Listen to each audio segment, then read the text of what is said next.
Craig McLean and welcome to episode 29 of the MK1 Escort RS 2000 reassembly. As the title suggests, this episode is all about fitting the power steering kit. So we'll crack on with that now and let you see what you think. Right guys, time to start looking at power steering. The reason I'm fitting power steering is I've got 8-inch wide wheels. The car, I've built it to be pretty nice to drive. So it's got a light clutch. There's nothing about it that's leery. The Mini is completely the opposite. It's a handful, it's fun, but it's not nice to drive on long distances. In fact, it's quite exactly the opposite. It's an absolute nightmare. So the Escort was always intended to be built for a good driving experience so that I can pretty much jump in it and go anywhere I want in pure comfort. Yes, it'll be louder than your average car. It won't be quite as comfortable on the bumps, but it'll still be a nice car to drive.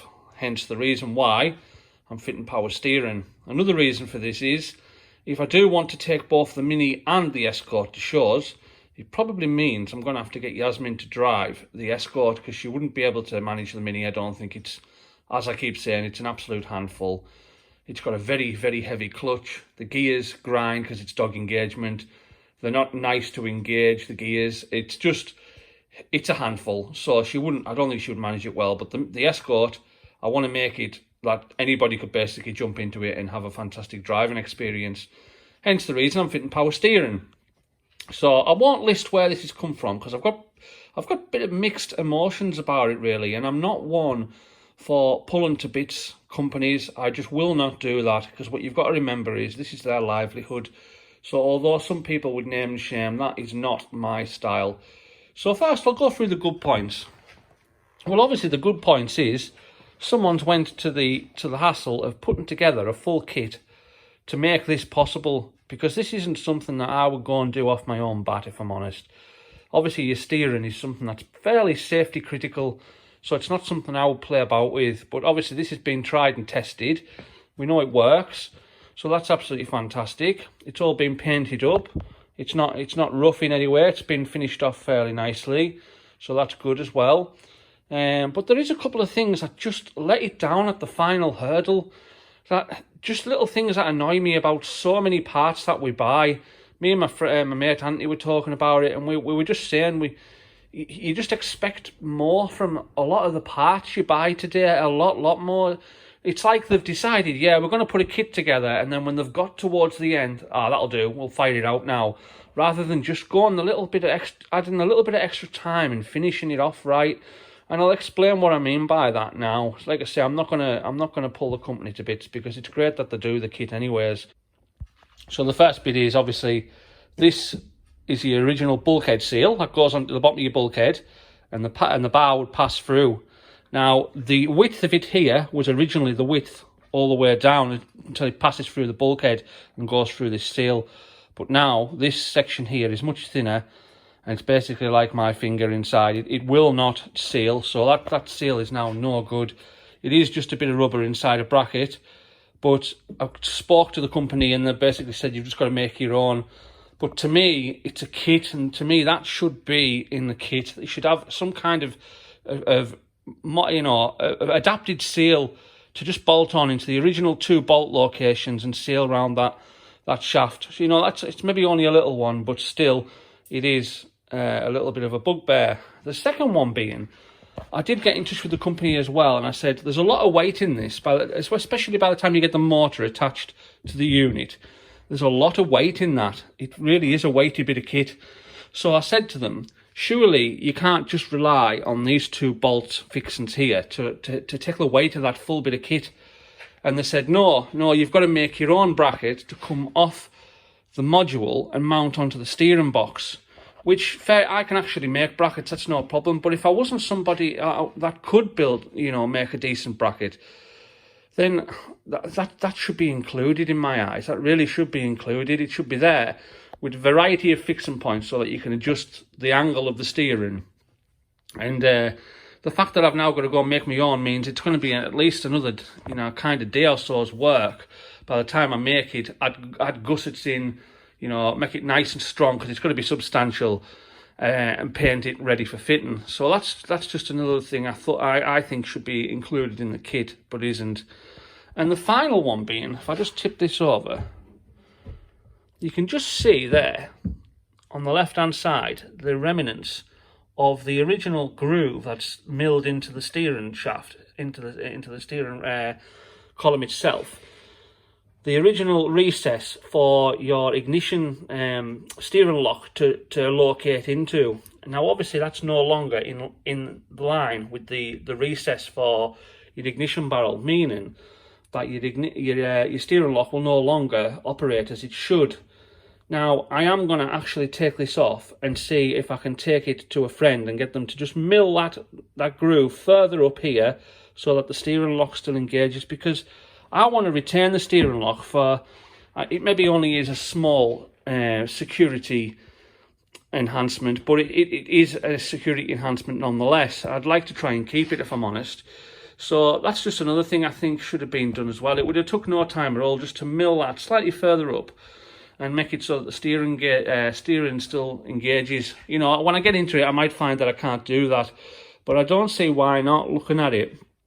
So yeah, just them couple of little things that I'm looking at thinking all these things should be resolved before it leaves, in my opinion. The wiring's all fantastic. It comes with 2 pages of instructions for the wiring, and it's all very self-explanatory. It's quite simple, the wiring. I'm not going to have any issues with that, I don't think. But there's no instructions for the mechanical fitment of it. So, you know, things like this shaft slides in and out of this UJ, and it also came with a bolt. Now I'm thinking to myself, do I need to drill that to put the bolt through? There's no explanation. So again, I'm going to have to get in touch with the company and just find out exactly what that entails. So yeah, I'm going to get on and get this fitted and do a little bit with it, but I am just slightly disappointed that it's just not finished off the way I would do it, if I'm honest. If it was leaving here, if I built this kit, you would have everything you needed to fit it to the car. It would just be a direct replacement. But you just don't get that these days from anywhere, really. Not just this company, from anywhere. Things just aren't finished off as they should be, and it's quite annoying, if I'm honest. But anyways, enough of that. It is still a fantastic bit of kit. It means we can have power steering in a 1970s car. So let's crack on and get this fitted into the car and see what other problems we incur. Right, under closer inspection, all I've done is removed this shroud that slides over the shaft and locates on 3 bolts in this section here.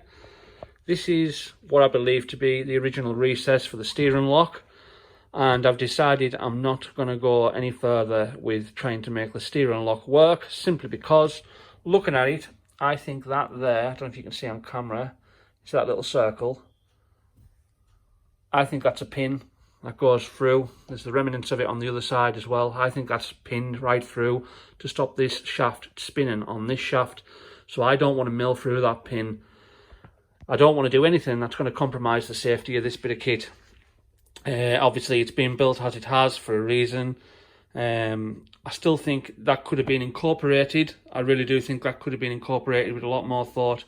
In fact, I know it could. But I'm not prepared to do it myself, because at the end of the day, I don't want to make it unsafe in any way. And it's not something I like really messing with, is steering. So I'm just going to basically bolt that back on.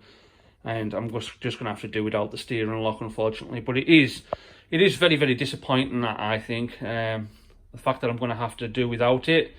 But yeah, like I keep saying, this is just what you come to expect today, really. Very small update, guys. That is the initial fitment of the column in place. Obviously, I haven't got the bracket on down here that I need to manufacture to come from somewhere probably on the motor control back to the pedal box. That'll be a good experiment with cardboard to start with, I would say, to get our design. I've also had to, I don't know if you can see in the bottom corner there, on our switch panel here, I've had to notch the bottom corner out very lightly just to clear the mechanism. Didn't really take much doing, to be fair. That's it bolted up, and it's sort of fitted in place for now to give me an idea. So that didn't take too long. The other little thing I've been getting on with is this. So this is the original lower seal, if you like, that goes between the bulkhead and the column. Did have a black rubber seal in here, which I showed you earlier, which was far too big for the column. So I've actually started off with a bit of inch-thick nylon. I used a hole saw to get the basic size to drill it out. I've then put it in my mate's lathe next door, spun it down to the exact right size, and I've drilled the 20mm hole through the centre, which I've just lightly opened out to give a bit of clearance. So that now fits in there as it should, and I've also cleaned the bracket back to bare metal, primed and painted it. So basically now the column fits snug through the hole in the centre. That'll be bolted onto the bulkhead around the hole in the floor, and the column will go straight through the centre.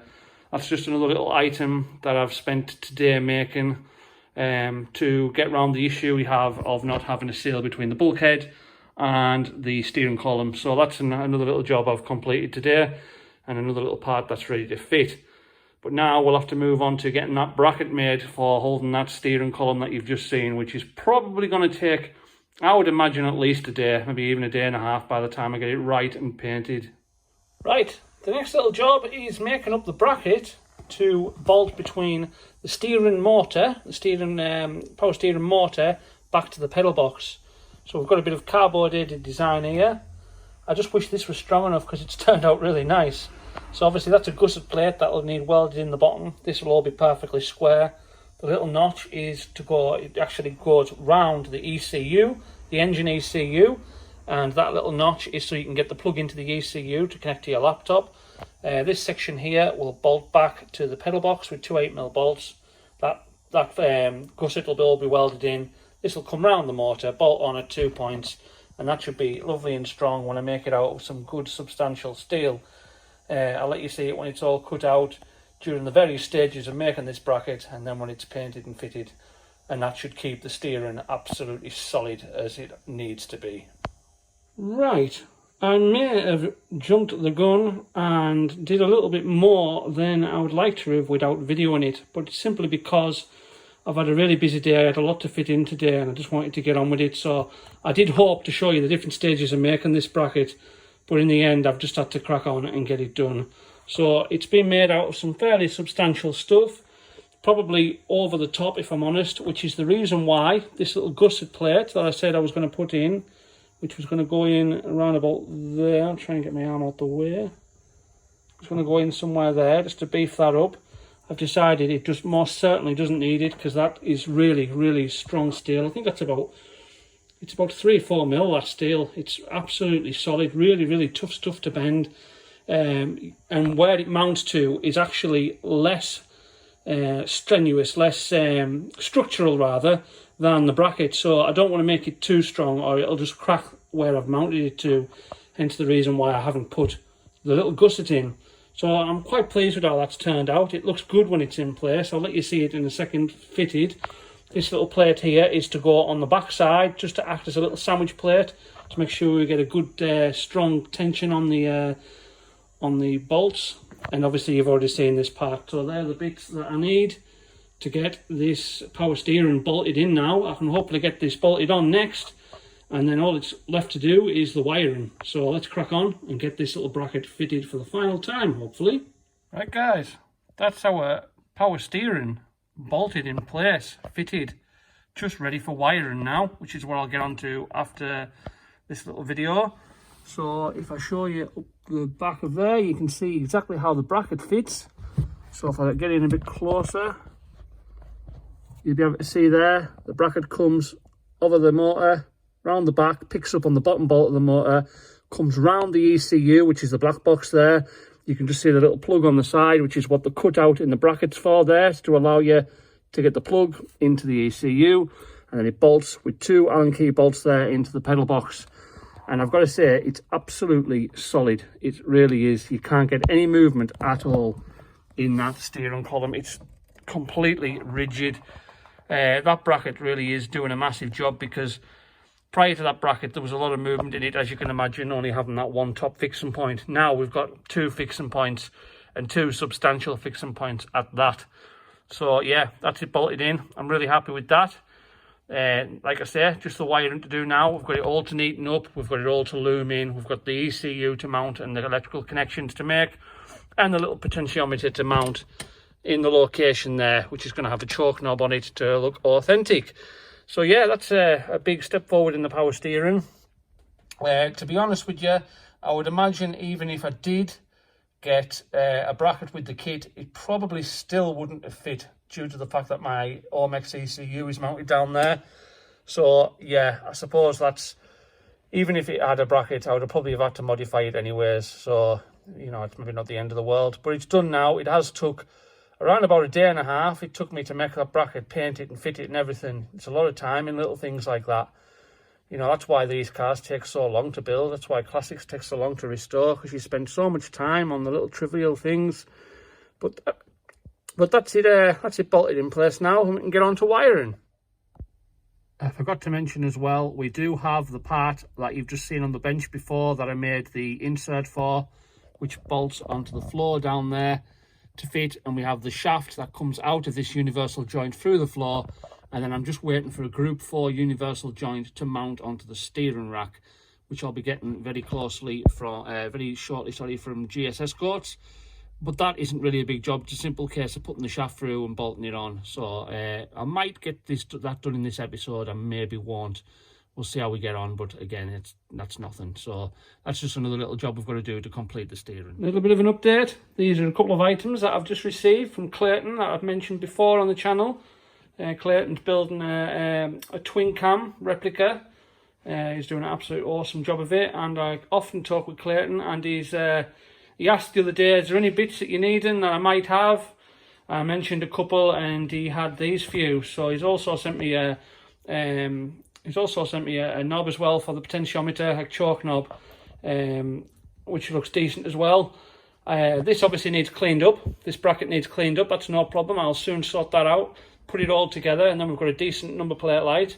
But this, I'm absolutely over the moon with this. You see how well it looks. Didn't look like that when I got it. Clayton did say that it'll need a bit of work. It says it'll need a bit of cleaning up, maybe even need repainted in plastic spray. But I had a feeling as soon as I looked at it that was going to be fine. And by God, I was right.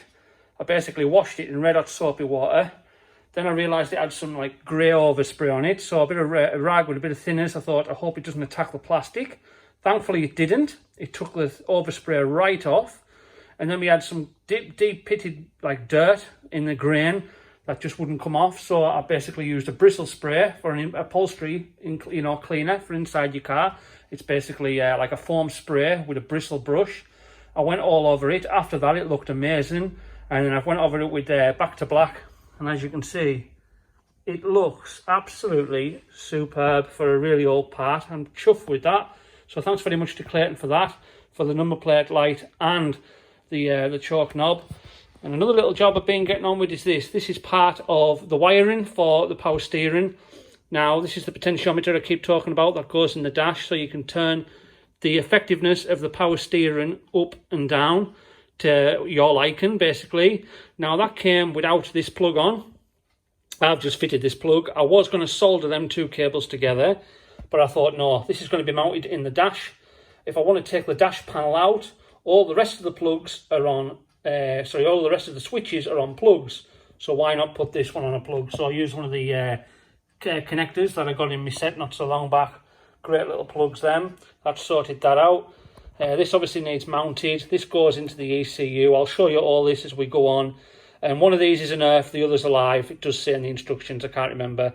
Just needs a 5 amp fuse to give the ECU a switched feed to tell it, right, operate. And then there's a main fuse, which is like 40 amp, which gives it its main big power supply. I'll go through all that very shortly, but that's just a little bit of progress I've made right now. Another little thing I've been doing as well is the wiring on the power steering unit itself. I've wrapped it in the same wrap that I've done the whole loom and the full car in. Even the loom for the ECU has been done, for the engine ECU. For your injection and everything has been done in this wrap as well. So everything ties in and looks the same. So yeah, that looks so much better. What I probably didn't mention earlier on in the video, it's only just occurred to me, is exactly what this power steering kit, where it originated. Now, a lot of people will probably know most of these kits are Corsa B, so they're basically Vauxhall Corsa B. electric power steering kits that have been modified to suit various applications. They don't only do them for the classic Escorts, by the way. There's companies that do these for all manner of different cars. But it's generally the Corsa B unit that they start with. It's obviously a very modifiable unit to start with. So I thought I'd better just drop that in there because I hadn't really explained just what the kit was. So yeah, that's another little bit of progress. I need to mount my ECU now, which I'm thinking somewhere in there above the column. And then it needs all loomed in, connected, the lives and the earths connected. And then that's the power steering pretty much complete. But I've just placed an order as well with GS Escorts. I've got absolutely all sorts coming. So I'm taking a week off work before long to really push this car on. You'll see all that update coming up shortly. But that week that I'm off, I'm really hoping to get this car somewhere near complete. I'm not talking completely complete, but somewhere near. It's not far off now, and I just need the time to push on with it, focus on it, and get it to a stage where I can start getting some miles on it and get it ready for the show season and the hot weather we'll hopefully have next year. So I fitted the little potentiometer for the power steering that I've talked about, and I'm actually thinking now I've got it fitted that it looks so good and so neat. I don't know whether to put the choke knob on it or not. I'll maybe decide as time goes, but I'm really happy with that. It looks so nice and neat. It fills the hole, and it's good that it has a little dial on, so I can check just how much assistance it's given me. You know, it's easy to keep an eye on with the little dial. But anyways, we'll decide that in future. There's no rush on that. So the next job is this. We have the ECU for the power steering, or electronic control unit, to mount. I think I've got an idea of where I'm going to mount it, which I'll show you in a minute. But I've also got this little black box as well, which is part of the controls. And all I'm thinking of doing with this is putting a little dab of glue on the bottom and bonding it onto there. Because it's part of the ECU system, it may as well be mounted with it. So I think I'm just going to bond that on there. The ECU has fixing points in the side, which I'm hoping to use to pick up on a bracket and mount it onto the actual steering column itself.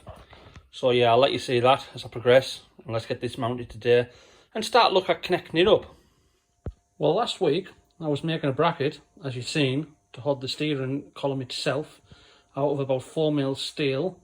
This week I'm making a bracket for the ECU out of 2mm aluminium, and I've got to tell you what a joy this stuff is to work with compared to thick steel. So much easier. Sweat was pouring out of me last weekend cutting and filing that bracket into the right shape using basic hand tools. You know, it's nice if you've got things like you know, CNC controlled plasma cutters and stuff. You can make brackets like that in no time at all, but without that kind of equipment you're relying on hand tools, grinders, files, etc. And I basically made this using exactly that, basically, hacksaws and files, and it's took no time at all, very easy, nice to work with, and I'll show you it now mounted where I've got it intended to be positioned. And there we go, that's the ECU mounted in that bit of dead space there, just above the steering column. You can see the black box in the background there. For the ECU I showed you earlier, the engine ECU, and then we've got this one mounted in front of it. Just fits that bit of space nicely, and everything is nice and accessible in there now. All the fuse boxes, relay banks are all beautifully laid out, neat, you know, in accessible areas. I made the mistake in the Mini of mounting things and then realised afterwards that when the car was built I couldn't really access them as well as I'd like. So I spent a little bit more time on this and worked out just where I could fit stuff to make them accessible. But I'm really pleased with that, just how that all sits in there. I do think I probably will need to make some kind of shield down here in black to hide all the motor and everything, because I don't want all that, you know, if you look from above you can still see the motor and all the silver part of the column. I don't really want that on show. I want that hidden, so I'll maybe make a shield, or the other option is I paint all this section black so that it blends in a bit better, but we'll see. Yeah, we're on to wiring now. We've basically got to get that all fitted in properly now, bolted up properly, and then we'll start looming the wires in, making it all nice and neat. I'll let you see when the power steering's finished. A little bit of progress here on the ECU. We've now got our fuse mounted. It's loomed in, connected. There's our earth, that's the main earth. These two are your auxiliaries, so that basically tells from the switch source to tell the system to operate. Now the fuse holder, as you can see, I've mounted it and I put a bolt through the centre, picking up on the same fixing as the bracket. Now I was a bit dubious about doing that, simply because there was a hole kind of in the pressing of this fuse holder halfway through it, and I've drilled that hole right through the fuse holder, but I was worried about the bolt coming into contact with contacts inside the fuse holder, earthing out to the body. But what I've noticed is these are 90-degree connectors. I'll give it a good inspection. There's absolutely no metal shown inside the hole. But what I have done as well is I've double insulated the threads on the bolt as they go through, and I've done a high resistance check between the bolt and the pins inside, and between the two pins I've done loads of tests to make sure that we've got absolutely no connection, no short in there between the bolt and the live parts. So I've satisfied myself that that's perfectly safe. We've mounted the little unit on the top. That's now bonded on. All I've got to do now is get that bolted in, and then we can start connecting it up. And that is our power steering fully connected. As you can see, I've run the incoming live in some tubing round. It picks up on a good solid live on the incoming side of the permanent live fuse box, which is the back one here. So that's got a really good quality supply. It's earthed. The auxiliary cables are run in, they're connected in, so this fuse box here at the front becomes live under ignition. When you turn the ignition, I think it's to position 1 or 2, this fuse box becomes live. It tells the ECU that the ignition's on, and then that kicks in the power steering to give you your assistance. It's quite as simple as that. The wiring is really, really straightforward. I could have probably done with some instructions for the mechanical side of it more than the electrical. The electrical's pretty straightforward. But yeah, that's it connected now. I can pretty much put power steering to bed. I have mentioned that I haven't fitted the shaft that goes between the UJ down to the steering rack through the part that you've seen me make. The new bush that goes through the floor, that's still to fit, but I'll probably cover that in an upcoming video, because as you can see, I still do have the ignition barrel to fit, the indicator stalk, the shroud, and the steering wheel. The steering wheel is actually on order, and it should be here any day now. So we'll get all that built up probably in the next video, because the next video is probably going to be a lot of final build up, because we're getting to that stage now where it's just dotting the I's and crossing the T's. It's really getting that close. So yeah, that's pretty much power steering put to bed. Well, that's the power steering all fitted. It's been a lot more work than I expected. As I said, I didn't quite expect to have to make some of the bracketry and some of the parts that I kind of expected to come with the kit. As I said, maybe 1 or 2 of them parts I would have had to have tweaked anyways, because they wouldn't quite fit my application.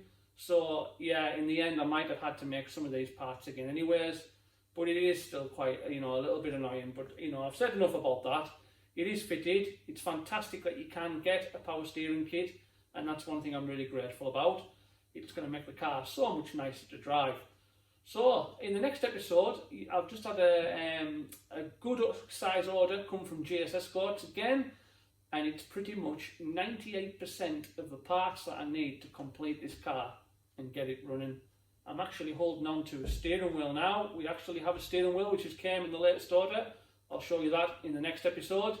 So it's getting right towards the time to get this car running. The next episode will be all about final build up, getting ready to get the car running, and then hopefully the episode after, you'll hopefully, fingers crossed, see the car running. But we'll keep our fingers crossed on that one. So thanks very much for watching, guys. I hope the content was useful in some way. Thanks very much for your likes and your support and the comments as always. I really do appreciate it, and I'll see you very, very soon, guys, on the next one.